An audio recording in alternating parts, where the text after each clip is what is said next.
안녕하세요 여러분, 도전 채널입니다.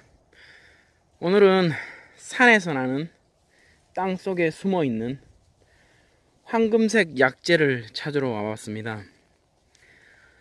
자, 이렇게 오늘도 보시다시피 계곡지입니다. 계곡지 위주로 탐사를 하다가 겨울이라 이렇게 낙엽이 다 떨어져 있습니다. 낙엽이 다 떨어진 곳에서는 이 나무가 무슨 나무인지 알 수 없기 때문에, 자, 저 말고 다른 분이 이미 와서 이렇게 보이십니까? 땅을 파헤치고 칡을 캐갔습니다. 칡. 아주 안 좋은 식물이죠. 다른 나무에 이렇게 감겨 올라가서 나무를 죽이는 식물이지만 우리 몸에는 아주 좋습니다. 자, 이렇게 누군가가 땅을 파헤쳐 놓고 수복을 안 해놓은 상태에서 여기 보이시나요?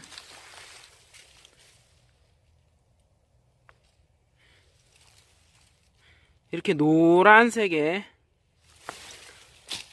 보랏빛이 살짝 도는 걸 볼 수 있습니다. 이게 삼뽕나무 뿌리입니다. 삼뽕나무 뿌리. 이 삼뽕나무 뿌리의 정확한 명칭은 상백피라 하여 우리 몸에 있는 염증을 빼주는 걸로 알고 있습니다. 저도 가끔씩 이 약재를 채취하여 끓여 먹어봤는데 시원한 맛이 납니다. 시원하고 살짝 달콤한 맛이 있습니다. 자, 오늘은 이 약재를 채취해 보겠습니다.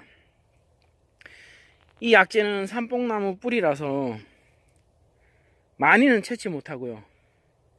저 같은 경우는 한 나무에 한 뿌리만, 한 3m, 4m 정도만 채취하여서 사용하고 있습니다. 자, 이렇게 땅속에 숨어있는 뽕나무 뿌리를 바깥으로 드러난 상태입니다. 자세히 보시면 보라색 줄무늬가 있고요. 보라색 줄무늬 사이로 노란색이 보이실 겁니다. 이게 뽕나무 뿌리입니다. 자, 이 뽕나무 뿌리를 쭉 따라왔더니, 자, 여기 이렇게 커다란 나무가 있습니다. 제 생각에는 이 나무가 삼뽕나무인 것 같습니다. 자, 뿌리 채취는 여기까지만 하고, 자, 이렇게 땅을 파놓은 구덩이를 다시 원래대로 돌려놓겠습니다. 자, 여기 보시면 이렇게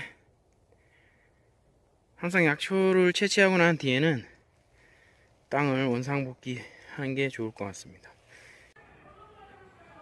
자, 이렇게 상백피를 채취해서 하산하였습니다. 이 상백피는 지금 이 상태로는 섭취가 불가능합니다.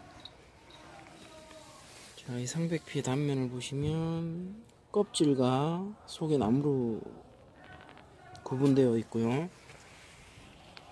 상백피는 채취 후에 망치 같은 걸로 이렇게 껍질 부분을 때려서 나무와 껍질을 박피를 해야 합니다.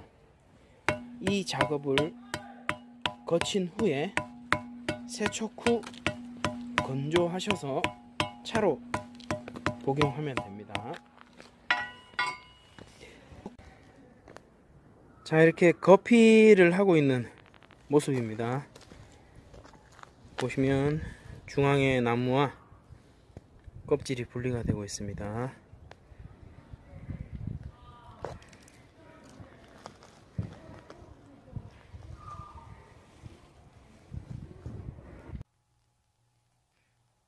자, 이렇게 거피된 상백피를 일정한 길이로 절단하여 세척을 완료하였습니다.